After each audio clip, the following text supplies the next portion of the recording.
नमस्कार, उत्तर प्रदेश की खबरों में आपका स्वागत है। मैं हूं आस्था। रुक करते हैं खबरों का।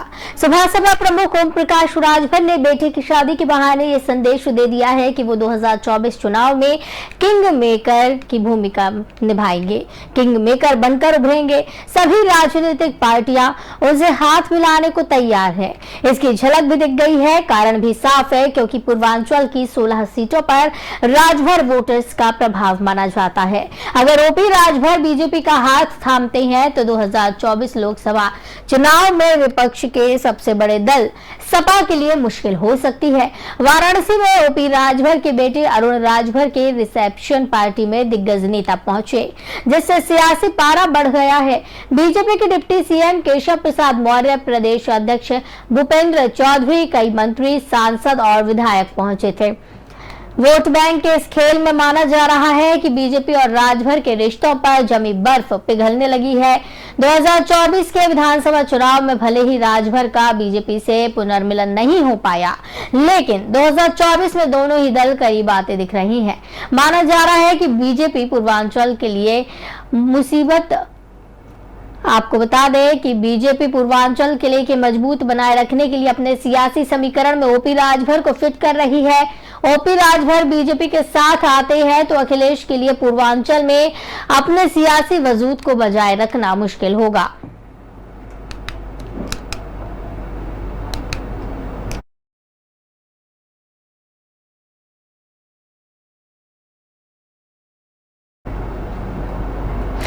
केंद्र सरकार के 9 साल पूरे होने पर बीजेपी के प्रदेश अध्यक्ष भूपेंद्र चौधरी सुल्तानपुर पहुंचे। इस दौरान उन्होंने केंद्र सरकार की योजनाओं का लाभ लेने वाले लाभार्थियों के सम्मेलन में शिरकत की। उन्होंने लाभार्थियों को संबोधित किया। दरअसल भारतीय जनता पार्टी के केंद्र में 9 साल पूरे होने पर बीजेपी द्वारा लाभार्थी सम्मेलन का आयोजन किया गया था। नगर के राम नरेश त्रिपाठी सभागार में आयोजित इस सम्मेलन में केंद्र सरकार की योजनाओं के सैकड़ों लाभार्थियों को पूरे जिले से आमंत्रित किया गया था। इन लाभार्थियों को संबोधित करने के लिए बीजेपी के प्रदेश अध्यक्ष चौधरी भूपेंद्र सिंह स्वयं पहुंचे थे।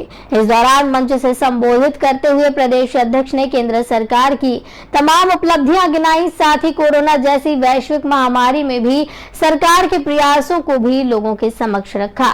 वहीं मीडिया से रूबरू हुए प्रदेश अध्यक्ष ने कहा कि प्रधानमंत्री के सेवा, सुशासन और गरीब कल्याण कार्यों के 9 साल पूरे होने पर केंद्रीय नेतृत्व ने व्यापक जनसंपर्क अभियान बीते 30 मई से आगामी 30 जून तक तय किया है। इसी कड़ी में आज लाभार्थी सम्मेलन में सुल्तानपुर विधानसभा में शामिल होकर गरीब कल्याण और गरीब उत्थान के लिए जो कार्य मोदी जी द्वारा करवाए गए हैं, वही लोगों को लाभार्थी सम्मेलन के जरिए बताए जा रहे हैं।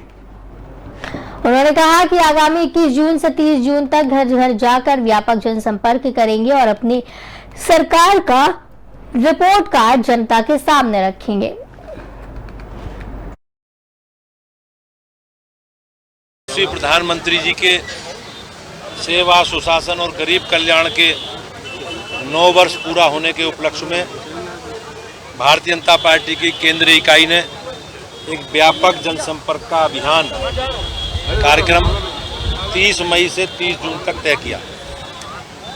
उसी स्वरूप में हमारी पार्टी ने अलग अलग कार्यक्रमों का डिजाइन किया है। आज सुल्तानपुर विधानसभा का एक लाभार्थी सम्मेलन में मुझे प्रतिभाग करने का अवसर मिला है और गरीब कल्याण और गरीबों के उत्थान के लिए भारतीय जनता पार्टी की, मोदी जी की सरकार ने जो काम किए हैं वो सब काम हम लोग गिना रहे हैं। 21 तारीख से और 30 तारीख तक हमारा व्यापक जनसंपर्क, घर घर जाने का जनसंपर्क हम लोग कार्यक्रम करेंगे। घर घर जाएंगे और अपनी सरकार का एक बार फिर शफीकुर रहमान बर्क सुर्खियों में आ गए हैं। सपा सांसद ने बीजेपी पर निशाना साधा है। संभल स्थित अपने आवास पर समाजवादी पार्टी के दिग्गज सांसद डॉक्टर शफीकुर रहमान बर्क बीजेपी सरकार पर जमकर बरसी हैं। अपने बयानों को लेकर हमेशा सुर्खियों में रहने वाले सपा सांसद ने एक बार फिर बीजेपी पर निशाना साधा है। उत्तराखंड के उत्तरकाशी में मुसलमानों के पलायन पर सरकार को चेतावनी दी है। उन्होंने कहा है कि ना ये मुसलमानों को निकाल सकते हैं और ना ही हम वहां के मुसलमानों को निकलने दे सकते हैं।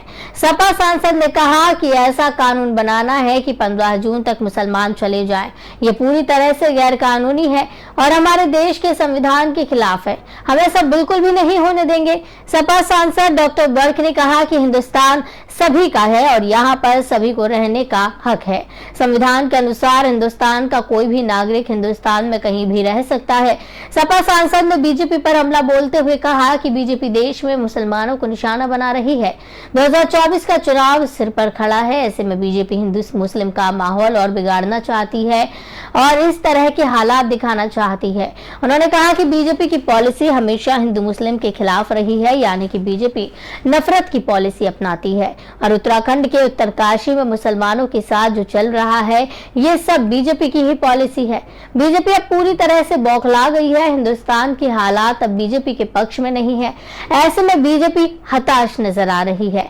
सपा सांसद ने कहा कि सरकार उत्तराखंड के मुसलमानों को रहने की हिफाजत करे, लेकिन अगर मुसलमानों को निकालने की बात हो रही है तो कोई सवाल पैदा नहीं होता।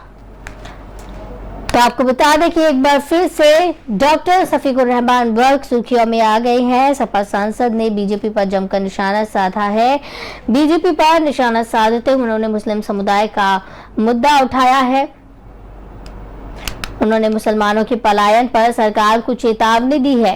उन्होंने कहा है कि ना ये मुसलमानों को निकाल सकते हैं और ना ही हम वहां के मुसलमानों को निकलने दे सकते हैं। सपा सांसद ने कहा कि ऐसा कानून बनाना है कि 15 जून तक मुसलमान चले जाएं। ये पूरी तरह से गैर कानूनी है और हमारे देश के संविधान के खिलाफ है। हम ऐसा बिल्कुल भी नहीं होने देंगे। सपा सांसद डॉक्टर बर्क ने कहा कि हिंदुस्तान सभी का है और यहाँ पर सभी को रहने का हक है। संविधान के अनुसार हिंदुस्तान का कोई भी नागरिक हिंदुस्तान में कहीं भी रह सकता है। सपा सांसद ने बीजेपी पर हमला बोलते हुए कहा कि बीजेपी देश में मुसलमानों को निशाना बना रही है। 2024 का चुनाव सर पर खड़ा है और इसी के चलते हिंदू मुसलमान का फिर से बीजेपी ये गेम खेल रही है।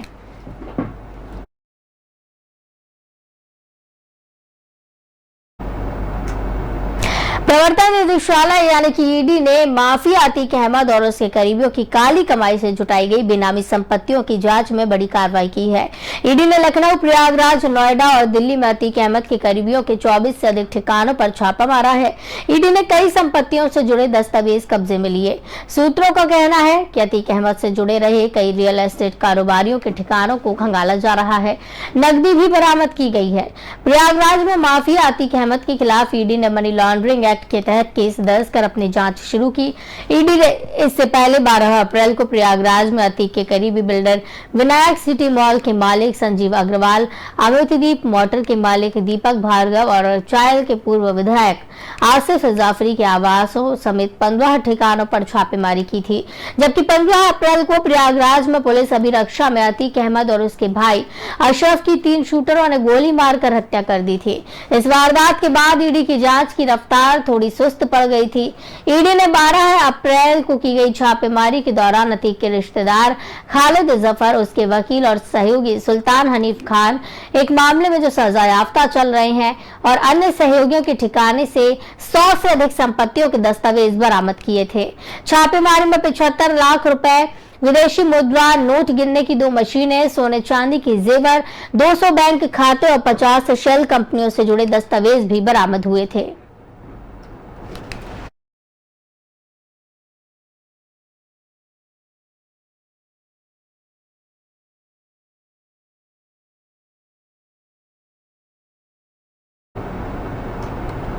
यूपी के बाराबंकी जिले में एक किशोरी का शव सुबह रेठ नदी के पानी में मिलने से इलाके में सनसनी फैल गई। वहीं घटना की जानकारी मिलते ही एसपी भारी मात्रा में पुलिस बल के साथ मौके पर पहुंचे और शव को कब्जे से बाहर लेकर पोस्टमार्टम के लिए भेजा है। वहीं पुलिस को शक है कि किशोरी की गला दबाकर हत्या की गई है। पूरा मामला बाराबंकी जनपद के देवा थाना क्षेत्र के सरैया गांव का है, जहां बुधवार सुबह एक किशोरी का शव मिलने से हड़कंप मच गया है। घटना की सूचना मिलते ही मौके पर फॉरेंसिक की टीम पहुंची है।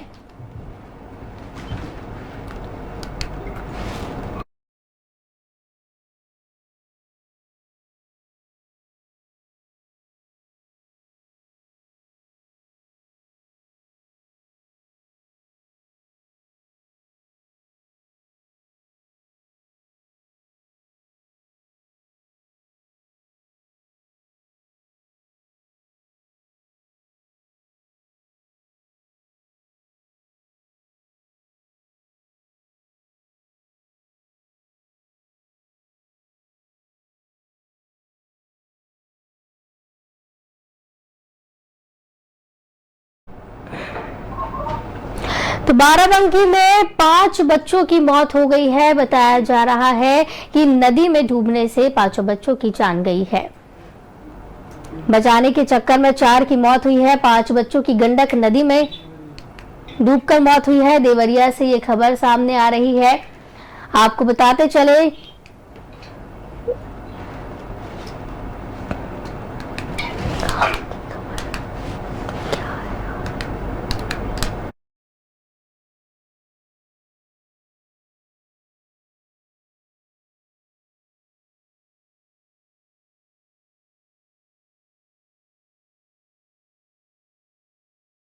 सामने आ रही है। 5 बच्चों की गंडक नदी में डूबकर मौत हुई है।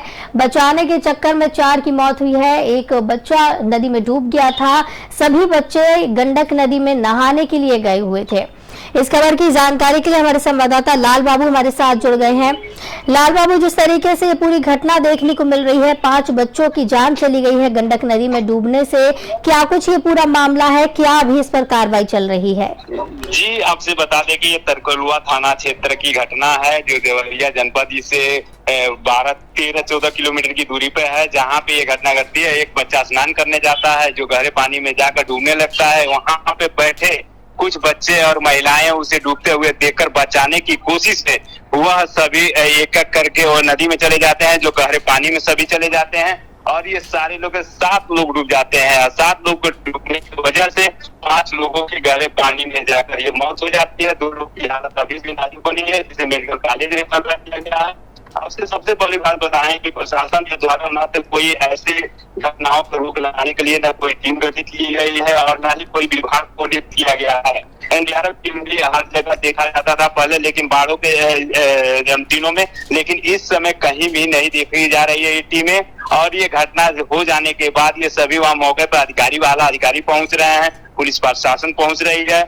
तो ये सबसे बड़ी बात है, जमने की बात है कि यहाँ पे इसे एक टीम नियुक्त होनी चाहिए कि जो हर नदियों के किनारा या गांव में जैसे सर्वे के तहत ये एक व्यक्ति रखे जाते हैं, एक अधिकारी या कर्मचारी नियुक्त किए जाते हैं, उस तरह इन पर नजर रखी जाए कि ऐसे जो व्यक्ति हैं जो डेंजर जोन में स्नान कर रहे हैं, चाहे नदियों में नहा रहे हैं, उसे प्रतिबंधित करके उन्हें रोका जाए, तब जाकर ये घटनाएं रुकेंगी। और नहीं तो इसी तरह लगातार ये घटनाएं घटती रहेगी या घटते आ रही है। और ये इस घटना की वजह से स्नान ये व्याकुल गर्मी की वजह से काफी लोग नहाने स्नान करने नदियों में जाते हैं, जो इनके बाद सैकड़ों की संख्या में डूब के मर जाते हैं। लेकिन इस बीच लाल बाबू, इस बीच सवाल परिवारजनों पर भी खड़ा हो रहा है कि बच्चों को परिवारजनों ने कैसे अकेले छोड़ दिया और किस तरीके से बच्चे गहरे पानी में नहाने के लिए चले गए। जी, आपसे बता दें कि वो कम पानी में ही नहा रहे थे। कुछ तैरते तैरते वो गहरे पानी में की ओर चले गए, जिन्हें उनका अंदाजा नहीं था कि यहाँ गहरा पानी होगा, यहाँ पे अधिक पानी होगा और ये मैं इसमें डूब जाऊंगा। जिसके डूबते हुए और ये चाहे क्या नाम है आपको बताया जाए, परिजनों का ही माना जाए या तो वो नदियां जो बह रही हैं, नदियों में प्रशासनिक अधिकारी भी अमला भी वहां पे मौके पे घटना स्थल पे जाते हैं जिस तरीके से अपनी हाजिरी जनाने के लिए, उस तरह ही 2 कांस्टेबल या जो क्षेत्र के लोग हैं, जो अधिकारी कर्मचारी नियुक्त किए जाते हैं, उसी तरह नियुक्त कर दी जाते हैं। तो ये घटनाएं कम होती जाती है और इस तरह की अधिक से अधिक घटनाएं नहीं होती। इस पर रोक लगाया जा सकता था, लेकिन प्रदेश सरकार इस अधिकारियों के न कार्रवाई करने की वजह से ये घटनाएं लगातार घट रही है। परिवारजनों का कम और ये अधिकारी जन भी, क्योंकि नदियों का तटान को देखने के लिए पुलिस प्रशासन तैयार हो जाती है, बालू खनन के लिए तैयार हो जाती है, मिट्टी खनन के लिए हर समय निगाहें गड़ाए रखती है, और उसी नदी में वो बच्चे नहाने जाते हैं और उनकी मौत हो जाती है। उन्हें रोकने के लिए, प्रतिबंधित करने के लिए कोई नजर नहीं आता है। जी, चलिए, बहुत बहुत धन्यवाद हमारे साथ जुड़ने के लिए और ज्यादा जानकारी देने के लिए। तो आपको बताते चले कि गंडक नदी में बच्चे नहाने गए थे और इसी दौरान 5 बच्चों की जान चली गई है।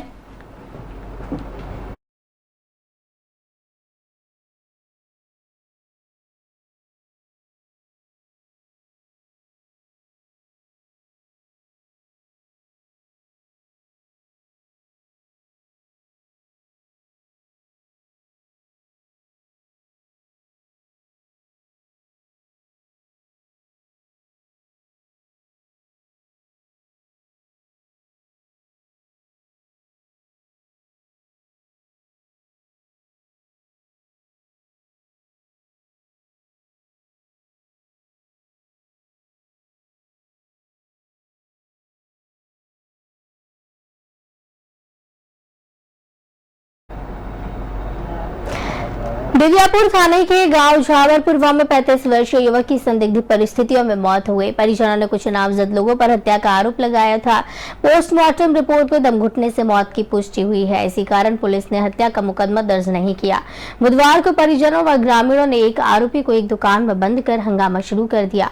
सूचना पर पहुंची पुलिस समझाने की कोशिश कर रही थी। इसी बीच पुलिस ने सख्ती दिखाई तो महिलाओं ने पास में निर्माणाधीन मकान से ईंट उठाकर फेंकना शुरू कर दिया, जिससे थाना प्रभारी आर.के. शर्मा समेत 3 पुलिसकर्मी घायल हो गए। सूचना पर कई थानों की फोर्स और एसपी और सीओ मौके पर पहुंचे।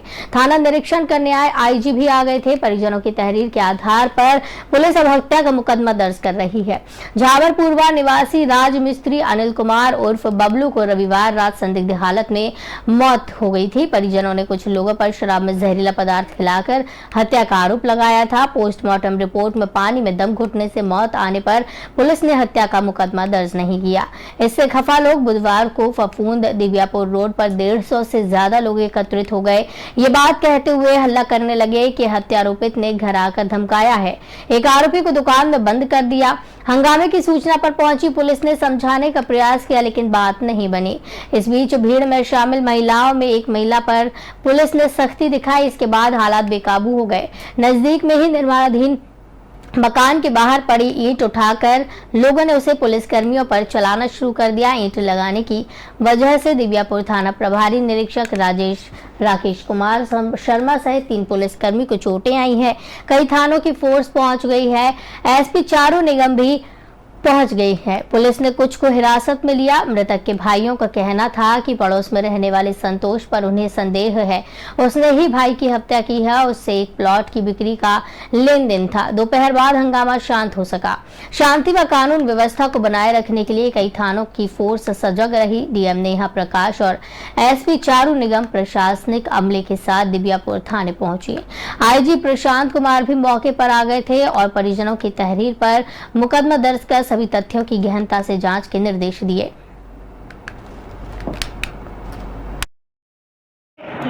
के भाई अमित और कुछ महिलाएं आकर जो नामजद जिन लोगों को किया जा रहा था, इनका कहना है कि ये संतोष दोहरे ने मृतक को एक प्लॉट दिया था, जिसके 40,000 रुपये अनिल दोहरे को संतोष को देने थे, जिसके लिए वो दबाव बना रहे थे। इस कारण से इन्होंने संभवतः इनकी हत्या कर दी। इस आरोप पर अभियोग पंजीकृत करने का दबाव बनाने के लिए इन्होंने इन लोगों को एक दुकान में बंद कर दिया। वहाँ भीड़ थी। लॉ एंड ऑर्डर के दृष्टिगत तत्समय बातचीत करने का प्रयास किया जा रहा था। तभी एक अर्धनिर्मित मकान में कुछ ईंटें पड़े थे। कुछ ईंटें इधर उधर जो है इन महिलाओं ने बिना बात के चला दिए, जिस पे तत्काल काबू पा लिया गया और 2 लोगों के हल्की फुल्की चोटें आई हैं, जिसमें SHO दिव्यापुर और एक हेड कांस्टेबल है, उनके साथ जो चलते हैं। इनकी डॉक्टरी कराई जा रही है और जो तहरीर दी है मामला संदिग्ध है, परंतु इसमें नामजद तहरीर पर अभियोग पंजीकृत।